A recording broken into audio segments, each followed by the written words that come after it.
दोस्तों, हर हर महादेव। शिव पुराण रुद्र संहिता द्वितीय सती खंड अध्याय 6, 7, 8, 9, 10। संध्या की तपस्या। उसके द्वारा भगवान शिव की स्तुति तथा उससे संतुष्ट हुए शिव का उसे अभीष्ट वर दे मेधा तिथि के यज्ञ में भेजना। ब्रह्मा जी कहते हैं, मेरे पुत्रों में श्रेष्ठ महाप्राज्ञ नारद, तपस्या के नियम का उपदेश दे जब वशिष्ठ जी अपने घर चले गए, तब के उस विधान को समझकर संध्या मन ही मन बहुत प्रसन्न हुई। फिर तो वह सानंद मन से तपस्विनी के योग्य वेश बनाकर बृहल लोहित सरोवर के तट पर ही तपस्या करने लगी। वशिष्ठ जी ने तपस्या के लिए जिस मंत्र को साधन बताया था, उसी से उत्तम भक्तिभाव के साथ वह भगवान शंकर की आराधना करने लगी। उसने भगवान शिव में अपने चित्त को लगा दिया और एकाग्र मन से वह बड़ी भारी तपस्या करने लगी। उस तपस्या में लगे हुए उसके 4 युग व्यतीत हो गए। तब भगवान शिव उसकी तपस्या से संतुष्ट हो बड़े प्रसन्न हुए तथा बाहर भीतर और आकाश में अपने स्वरूप का दर्शन कराकर जिस रूप का वह चिंतन करती थी, उसी रूप से उसकी आंखों के सामने प्रकट हो गए। उसने मन से जिनका चिंतन किया था, उन्हीं प्रभु शंकर को अपने सामने खड़ा देख वह अत्यंत आनंद में निमग्न हो गई। भगवान का मुखारविंद बड़ा प्रसन्न दिखाई देता था। उनके स्वरूप से शांति बरस रही थी। वह सहसा भयभीत हो सोचने लगी कि मैं भगवान हर से क्या कहूँ, किस तरह इनकी स्तुति करूं। इसी चिंता में पड़कर उसने अपने दोनों नेत्र बंद कर लिए। नेत्र बंद कर लेने पर भगवान शिव ने उसके हृदय में प्रवेश करके उसे दिव्य ज्ञान दिया, दिव्य वाणी और दिव्य दृष्टि प्रदान की। जब उसे दिव्य ज्ञान, दिव्य दृष्टि और दिव्य वाणी प्राप्त हो गई, तब वह कठिनाई से ज्ञात होने वाले जगदीश्वर शिव को प्रत्यक्ष देखकर उनकी स्तुति करने लगी। संध्या बोली, जो निराकार और परम ज्ञानगम्य हैं, जो न तो स्थूल हैं, न सूक्ष्म है और न उच्च ही है, तथा जिनके स्वरूप का योगी जन अपने हृदय के भीतर चिंतन करते हैं, उन्हीं लोकस्रष्टा आप भगवान शिव को नमस्कार है। जिन्हें शर्व कहते हैं, जो शांत स्वरूप, निर्मल, निर्विकार और ज्ञानगम्य हैं, जो अपने ही प्रकाश में स्थित हो प्रकाशित होते हैं, जिनमें विकार का अत्यंत अभाव है, जो आकाशमार्ग की भांति निर्गुण, निराकार बताए गए हैं तथा जिनका रूप अज्ञानांधकार मार्ग से सर्वथा परे है, उन नित्य प्रसन्न आप भगवान शिव को मैं प्रणाम करती हूँ। जिनका रूप एक अद्वितीय शुद्ध, बिना माया के प्रकाशमान, सच्चिदानंदमय, सहज निर्विकार, नित्यानंदमय, सत्य, ऐश्वर्य से युक्त, प्रसन्न तथा लक्ष्मी को देने वाला है, उन आप भगवान शिव को नमस्कार है।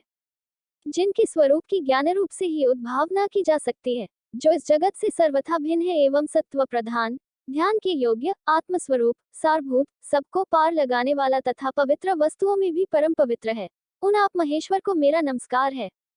आपका जो स्वरूप शुद्ध, मनोहर, रत्नमय आभूषणों से विभूषित तथा स्वच्छ कर्पूर के समान गौरवर्ण है, जिसने अपने हाथों में वर, अभय, शूल और मुंड धारण कर रखा है, उस दिव्य, चिन्मय, सगुण, साकार विग्रह से सुशोभित आप योगयुक्त भगवान शिव को नमस्कार है।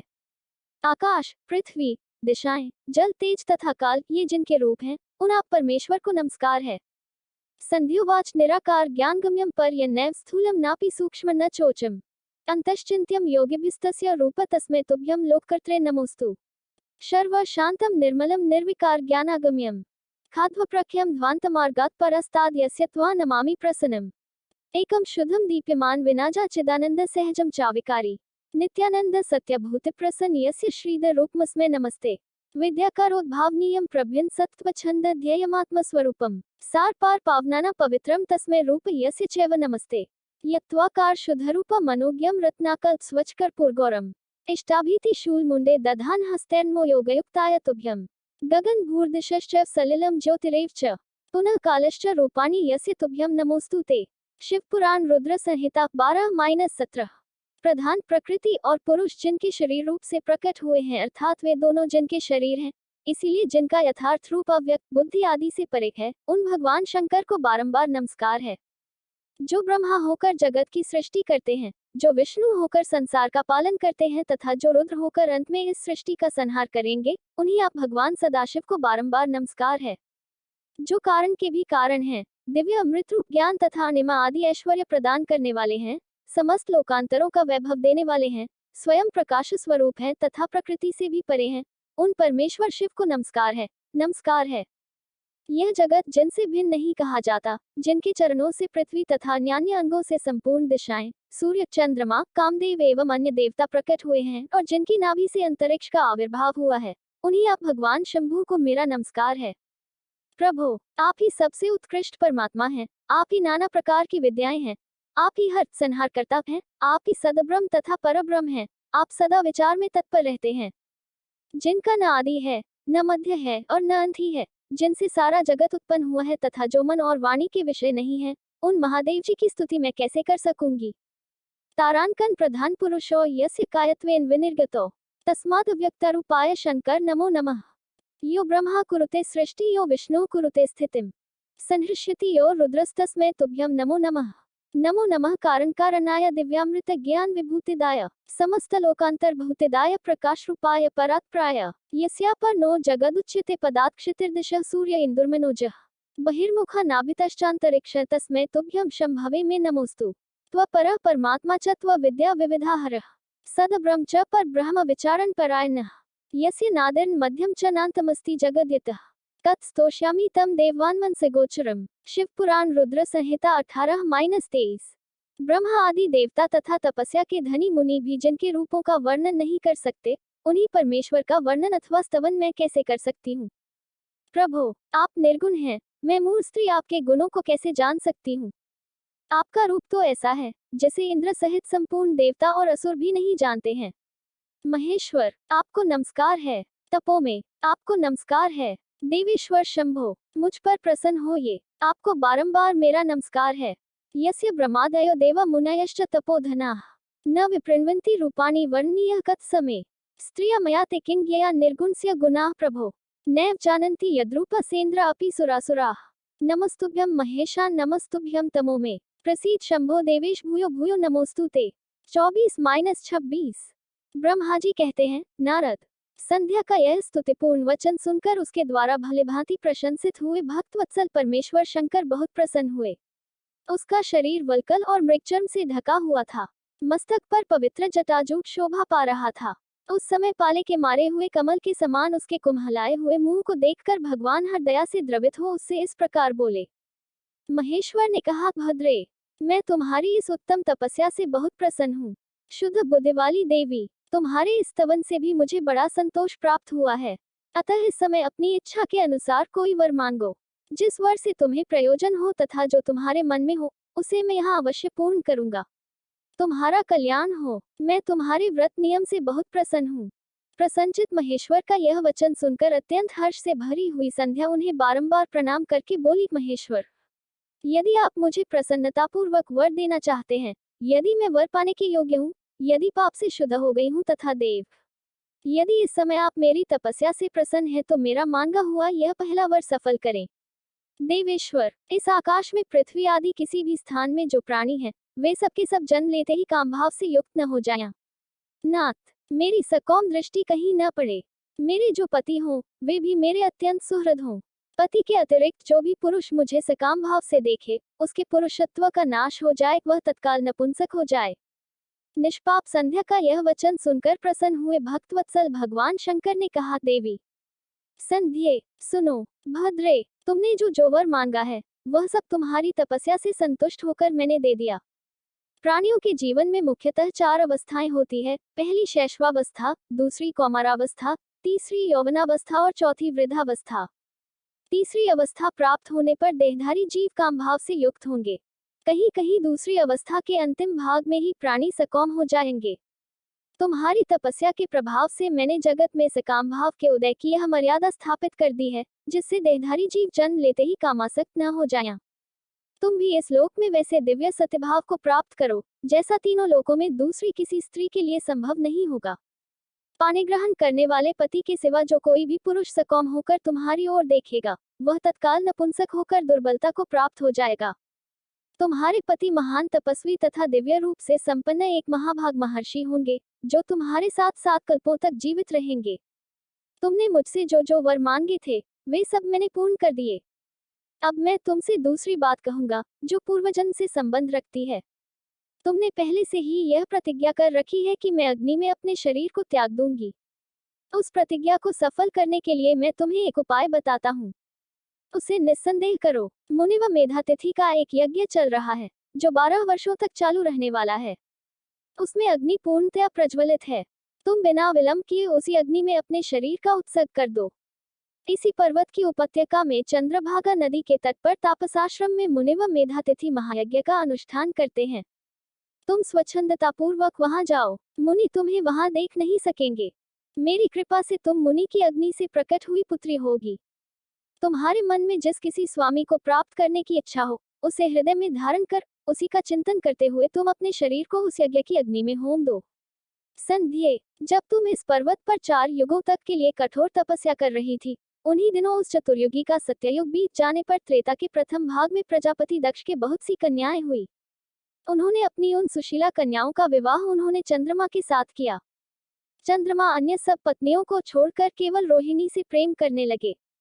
इसके कारण क्रोध से भरे हुए दक्ष ने जब चंद्रमा को शाप दे दिया, तब समस्त देवता तुम्हारे पास आए। परंतु संध्ये, तुम्हारा मन तो मुझ में लगा हुआ था, अतः तुमने ब्रह्मा जी के साथ आए हुए उन देवताओं पर दृष्टिपात ही नहीं किया। तब ब्रह्मा जी ने आकाश की ओर देखकर और चंद्रमा पुनः अपने स्वरूप को प्राप्त करें, यह उद्देश्य मन में रखकर उन्हें शाप से छुड़ाने के लिए एक नदी की सृष्टि की, जो चंद्र या चंद्रभागा नदी के नाम से विख्यात हुई। चंद्रभागा के प्रादुर्भाव काल में ही महर्षि मेधातिथि यहाँ उपस्थित हुए थे। तपस्या के द्वारा उनकी समानता करने वाला न तो कोई हुआ है, न है और न होगा ही। उन महर्षि ने महान विधि विधान के साथ दीर्घ काल तक चलने वाले ज्योतिष्टोम नामक यज्ञ का आरंभ किया है। उसमें अग्निदेव पूर्ण रूप से प्रज्वलित हो रहे हैं। उसी आग में तुम अपने शरीर को डाल दो और परम पवित्र हो जाओ। ऐसा करने से इस समय तुम्हारी वो प्रतिज्ञा पूर्ण हो जाएगी।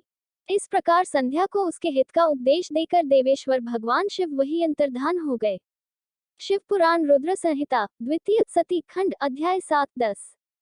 संध्या की आत्माहुति, उसका अरुंधति के रूप में अवतीर्ण होकर मुनि व वशिष्ठ के साथ विवाह करना, ब्रह्मा जी का रुद्र के विवाह के लिए प्रयत्न और चिंता तथा भगवान विष्णु का उन्हें शिवा की आराधना के लिए उपदेश देकर चिंता मुक्त करना।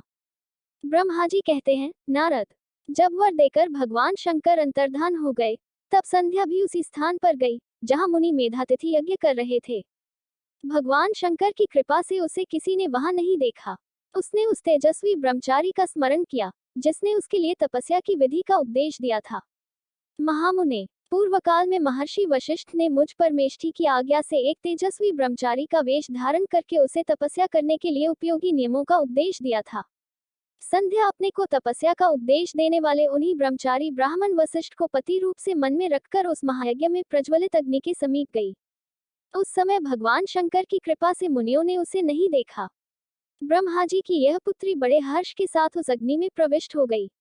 उसका पुरोडाश में यज्ञ भाग शरीर तत्काल दग्ध हो गया। उस पुरोडाश की अलक्षित गंध सब ओर फैल गई। अग्नि ने भगवान शंकर की आज्ञा से उसके सुवर्ण जैसे शरीर को जलाकर शुद्ध करके पुनः सूर्य मंडल में पहुंचा दिया। तब सूर्य ने पितरों और देवताओं की तृप्ति के लिए उसे 2 भागों में विभक्त करके अपने रथ में स्थापित कर दिया। मुनीश्वर, उसके शरीर का ऊपरी भाग प्रातः संध्या हुआ, जो दिन और रात के बीच में पड़ने वाली आद्य संध्या है, तथा उसके शरीर का शेष भाग सांझ संध्या हुआ, जो दिन और रात के मध्य में होने वाली अंतिम संध्या है। सांझ संध्या सदा ही पितरों को प्रसन्नता प्रदान करने वाली होती है। सूर्योदय से पहले जब अरुणोदय हो, प्राची के क्षितिज में लाली छा जाए, तब प्रातः संध्या प्रकट होती है, जो देवताओं को प्रसन्न करने वाली है। जब लाल कमल के समान सूर्य अस्त हो जाते हैं, उसी समय सदा सांझ संध्या का उदय होता है, जो पितरों को आनंद प्रदान करने वाली है। परम दयालु भगवान शिव ने उसके मन सहित प्राणों को दिव्य शरीर से युक्त देहधारी बना दिया। जब मुनि के यज्ञ की समाप्ति का अवसर आया, तब वह अग्नि की ज्वाला में महर्षि मेधातिथि को तपाए हुए सुवर्ण की सी कांति वाली पुत्री के रूप में प्राप्त हुई। मुनि ने बड़े आमोद के साथ उस समय उस पुत्री को ग्रहण किया। मुने, उन्होंने यज्ञ के लिए उसे नहलाकर अपनी गोद में बिठा लिया। शिष्यों से घिरे हुए महामुनि मेधातिथि को वहां बड़ा आनंद प्राप्त हुआ। उन्होंने उसका नाम अरुंधति रखा। वह किसी भी कारण से धर्म का अवरोध नहीं करती थी, अतः उसी गुण के कारण उसने स्वयं यह त्रिभुवन विख्यात नाम प्राप्त किया।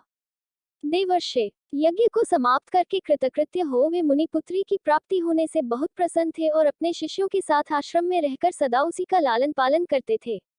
देवी अरुंधति चंद्रभागा नदी के तट पर तापसारण्य के भीतर मुनि व मेधातिथि के उस आश्रम में धीरे धीरे बड़ी होने लगी। जब वह विवाह के योग्य हो गई, तब मैंने, विष्णु तथा महेश्वर ने मिलकर मुझ ब्रह्मा के पुत्र वशिष्ठ के साथ उसका विवाह करा दिया। ब्रह्मा, विष्णु तथा महेश के हाथों से निकले हुए जल से शिप्रा आदि 7 परम पवित्र नदियां उत्पन्न हुई। मुने, मेधातिथि की पुत्री महासाध्वी अरुंधति समस्त पतिव्रताओं में श्रेष्ठ थी। वह महर्षि वशिष्ठ को पति रूप में पाकर उनके साथ बड़ी शोभा पाने लगी। उससे शक्ति आदि शुभ एवं श्रेष्ठ पुत्र उत्पन्न हुए। मुनि श्रेष्ठ, वह प्रियतम पति वशिष्ठ को पाकर विशेष शोभा पाने लगी। मुनि शिरोमणे, इस प्रकार मैंने तुम्हारे समक्ष संध्या के पवित्र चरित्र का वर्णन किया है, जो समस्त कामनाओं के फलों को देने वाला, परम पावन और दिव्य है। जो स्त्री या शुभ व्रत का आचरण करने वाला पुरुष इस प्रसंग को सुनता है, वह संपूर्ण कामनाओं को प्राप्त कर लेता है। इसमें अन्यथा विचार करने की आवश्यकता नहीं है। प्रजापति ब्रह्मा जी की यह बात सुनकर नारद जी का मन प्रसन्न हो गया और वे इस प्रकार बोले। नारद जी ने कहा, ब्राह्मण, आपने अरुंधति की तथा पूर्वजन्म में उसकी स्वरूप भूता संध्या की बड़ी उत्तम दिव्य कथा सुनाई है, जो शिव भक्ति की वृद्धि करने वाली है। धर्मज्ञ, अब आप भगवान शिव के उस परम पवित्र चरित्र का वर्णन कीजिए, जो दूसरों के पापों का विनाश करने वाला, उत्तम एवं मंगलदायक है। जब कामदेव रति से विवाह करके हर्षपूर्वक चला गया, दक्ष आदि अन्य मुनि भी जब अपने अपने स्थान को पधारे और जब संध्या तपस्या करने के लिए चली गई, उसके बाद वहां क्या हुआ? ब्रह्मा जी ने कहा, विप्रवर नारद, तुम धन्य हो, भगवान शिव के सेवक हो। अतः शिव की लीला से युक्त जो उनका शुभ चरित्र है, उसे भक्तिपूर्वक सुनो। तात, पूर्व काल में मैं एक बार जब मोह में पड़ गया और भगवान शंकर ने मेरा उपहास किया, तब मुझे बड़ा क्षोभ हुआ था। वस्तुतः शिव की माया ने मुझे मोह लिया था, इसलिए मैं भगवान शिव के प्रति ईर्ष्या करने लगा। किस प्रकार, सो बताता हूँ, सुनो। मैं उस स्थान पर गया जहाँ दक्षराज मुनि उपस्थित थे। वही रति के साथ कामदेव भी था। नारद, उस समय मैंने बड़ी प्रसन्नता के साथ दक्ष तथा दूसरे पुत्रों को संबोधित करके वार्तालाप आरंभ किया। उस वार्तालाप के समय मैं शिव की माया से पूर्णतया मोहित था। अतः मैंने कहा, पुत्रों, तुम्हें ऐसा प्रयत्न करना चाहिए जिससे महादेव जी किसी कमनीय कांति वाली स्त्री का पाणी ग्रहण करें। इसके बाद मैंने भगवान शिव को मोहित करने का भार रति सहित कामदेव को सौंपा। कामदेव ने मेरी आज्ञा मानकर कहा, प्रभो, सुंदरी स्त्री ही मेरा अस्त्र है, अतः शिव जी को मोहित करने के लिए किसी नारी की सृष्टि कीजिए। यह सुनकर मैं चिंता में पड़ गया और लंबी सांस खींचने लगा। मेरे उस निश्वास से राशि राशि पुष्पों से विभूषित वसंत का प्रादुर्भाव हुआ। वसंत और मल्यानल ये दोनों मदन के सहायक हुए। इनके साथ जाकर कामदेव ने वामदेव को मोहने की बारंबार चेष्टा की, परंतु उसे सफलता न मिली। जब वह निराश होकर लौट आया, तब उसकी बात सुनकर मुझे बड़ा डैक हुआ। उस समय मेरे मुख से जो निश्वास वायु चली, उससे मार्गनों की उत्पत्ति हुई। उन्हें मदन की सहायता के लिए आदेश देकर मैंने पुनः उन सबको शिव जी के पास भेजा, परंतु महान प्रयत्न करने पर भी वे भगवान शिव को मोह में न डाल सके। काम सपरिवार लौट आया और मुझे प्रणाम करके अपने स्थान को चला गया। उसके चले जाने पर मैं मन ही मन सोचने लगा कि निर्विकार तथा मन को वश में रखने वाले योगपरायण भगवान शंकर किसी स्त्री को अपनी सहधर्मिणी बनाना कैसे स्वीकार करेंगे। यही सोचते सोचते मैंने भक्तिभाव से उन भगवान श्रीहरि का स्मरण किया, जो साक्षात शिव स्वरूप तथा मेरे शरीर के जन्मदाता हैं। मैंने दीन वचनों से युक्त शुभ स्तोत्रों द्वारा उनकी स्तुति की। उस स्तुति को सुनकर भगवान शीघ्र ही मेरे सामने प्रकट हो गए। उनकी 4 भुजाएं शोभा पाती थीं। नेत्र प्रफुल्ल कमल के समान सुंदर थे। उन्होंने हाथों में शंख, चक्र, गदा और पद्म ले रखे थे। उनके श्याम शरीर पर पीतांबर की बड़ी शोभा हो रही थी। वे भगवान श्रीहरि बहुत प्रिय हैं, अपने भक्त उन्हें बहुत प्यारे हैं। सबके उत्तम शरणदाता उन श्रीहरि को इस रूप में देखकर मेरे नेत्रों से प्रेमाश्रुओं की धारा बह चली और मैं गदगद कंठ से बारंबार उनकी स्तुति करने लगा। मेरे उस स्तोत्र को सुनकर अपने भक्तों के डैक दूर करने वाले भगवान विष्णु बहुत प्रसन्न हुए और शरण में आए हुए मुझ ब्रह्मा से बोले, महाप्रज्ञ विधाता, लोक सृष्टा ब्रह्मन, तुम धन्य हो। बताओ, तुमने किस लिए आज मेरा स्मरण किया है और किस निमित्त से यह स्तुति की जा रही है? तुम पर कौन सा महान डैक आ पड़ा है, उसे मेरे सामने इस समय कहो। मैं वह सारा डैक मिटा दूंगा। इस विषय में कोई संदेह या अन्यथा विचार नहीं करना चाहिए। उद्धरण। तब ब्रह्मा जी ने सारा प्रसंग सुनाकर कहा, केशव, यदि भगवान शिव किसी तरह पत्नी को ग्रहण कर ले तो मैं सुखी हो जाऊंगा, मेरे अंतःकरण का सारा डैक दूर हो जाएगा। इसी के लिए मैं आपकी शरण में आया हूँ। मेरी यह बात सुनकर भगवान मधुसूदन हंस पड़े और मुझ लोकसृष्टा ब्रह्मा का हर्ष बढ़ाते हुए मुझसे शीघ्र ही यूं बोले, विधाता, तुम मेरा वचन सुनो, यह तुम्हारे भ्रम का निवारण करने वाला है। मेरा वचन ही वेद, शास्त्र आदि का वास्तविक सिद्धांत है। शिव ही सबके कर्ता, भर्ता, पालक और हर्ता, संहारक हैं। वे ही परात्पर हैं। परब्रह्म, परेश, निर्गुण, नित्य, अनिर्देश्य, निर्विकार, अद्वितीय, अच्युत, अनंत, सबका अंत करने वाले स्वामी और सर्वव्यापी परमात्मा एवं परमेश्वर हैं। सृष्टि, पालन और संहार के कर्ता, तीनों गुणों को आश्रय देने वाले, व्यापक, ब्रह्मा, विष्णु और महेश नाम से प्रसिद्ध, रजोगुण, सत्वगुण तथा तमोगुण से परे, माया से ही भेदयुक्त प्रतीत होने वाले, निरीह, माया रहित, माया के स्वामी या प्रेरक, चतुर, सगुण, स्वतंत्र, आत्मानंद स्वरूप, निर्विकल्प, आत्माराम, निर्द्वंद, भक्त परवश, सुंदर विग्रह से सुशोभित योगी, नित्य योग प्रायण, योग मार्गदर्शक, गर्वहारी, लोकेश्वर और सदा दीनवत्सल हैं। तुम उन्हीं की शरण में जाओ, सर्वात्मा शंभु का भजन करो, इससे संतुष्ट होकर वे तुम्हारा कल्याण करेंगे। यदि तुम्हारे मन में यह विचार हो कि शंकर पत्नी का पाणिग्रहण करें तो शिवा को प्रसन्न करने के उद्देश्य से शिव का स्मरण करते हुए उत्तम तपस्या करो। अपने उस मनोरथ को हृदय में रखते हुए देवी शिवा का ध्यान करो। वे देवेश्वरी यदि प्रसन्न हो जाएं तो सारा कार्य सिद्ध कर देगी। यदि शिवा सगुण रूप से अवतार ग्रहण करके लोक में किसी की पुत्री हो मानव शरीर ग्रहण करे तो वे निश्चय ही महादेव जी की पत्नी हो सकती हैं। तुम दक्ष को आज्ञा दो, वे भगवान शिव के लिए पत्नी का उत्पादन करने के निमित्त स्वतः भक्तिभाव से प्रयत्न पूर्वक तपस्या करें। तात, शिवा और शिव दोनों को भक्त के अधीन जानना चाहिए। वे निर्गुण परब्रह्म स्वरूप होते हुए भी स्वेच्छा से सगुण हो जाते हैं। विधे, भगवान शिव की इच्छा से प्रकट हुए हम दोनों ने जब उनसे प्रार्थना की थी तब पूर्वकाल में भगवान शंकर ने जो बात कही थी उसे याद करो। अपनी शक्ति से सुंदर लीला विहार करने वाले निर्गुण शिव ने स्वेच्छा से सगुण होकर मुझको और तुमको प्रकट करने के पश्चात तुम्हें तो सृष्टि कार्य करने के आदेश दिया और उमा सहित उन अविनाशी सृष्टिकर्ता प्रभु ने मुझे उस सृष्टि के पालन का कार्य सौंपा। फिर नाना लीला विशारद उन दयालु स्वामी ने हंसकर आकाश की ओर देखते हुए बड़े प्रेम से कहा, विष्णु, मेरा उत्कृष्ट रूप इन विधाता के अंग से इस लोक में प्रकट होगा, जिसका नाम रुद्र होगा। रुद्र का रूप ऐसा ही होगा जैसा मेरा है, वह मेरा पूर्ण रूप होगा। तुम दोनों को सदा उसकी पूजा करनी चाहिए। वह तुम दोनों के संपूर्ण मनोरथों की सिद्धि करने वाला होगा। वही जगत का प्रलय करने वाला होगा। वह समस्त गुणों का दृष्टा, निर्विशेष एवं उत्तम योग का पालक होगा। यद्यपि तीनों देवता मेरे ही रूप हैं, तथापि विशेषतः रुद्र मेरा पूर्ण रूप होगा। पुत्रों, देवी उमा के भी 3 रूप होंगे। एक रूप का नाम लक्ष्मी होगा, जो इन श्रीहरि की पत्नी होंगी। दूसरा रूप ब्रह्मपत्नी सरस्वती है।